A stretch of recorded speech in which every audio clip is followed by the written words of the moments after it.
сіз білесіздер, Shine Production қазақ эстрадасында өте көп танымал, бірегей, мықты, әдемі, сұлу дауыстары керемет әншілерді бірінен артынан соң бірі шығарып жатқан кезде, Ерке сол әншілердің қасында көлеңкеде біраз жүріп қояды. Ол менің ғана сөзім емес, тіпті сұхбаттарында Еркенің өзі де, продюсері де соңғы берген сұхбатында Баян Мақсатқызы да соны айтқан тұғын. Ерке бірінші кезекте өзінің өжеттілігімен алды және шыдамдылығымен. Ол күте білді деп айтқан тұғын. Өйткені дәл сол әншілер бірінің артынан соң бірі шығып хит болып жатқан кезде маған келіп талай менің жұлдызды сәтім қашан болады, қашан келеді деп сұрайтын. Сол өзінің жұлдызды сәтін күте білген әншілердің бірі Ерке.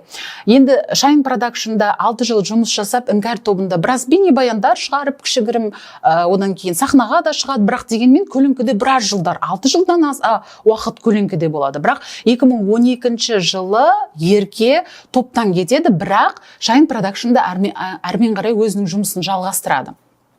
Сол топтан кеткеннен кейін Ерке ең алғашқы өзінің жеке бейнебаянын жазады. Ең алғашқы әні ол Айша Бибі. Қандай жан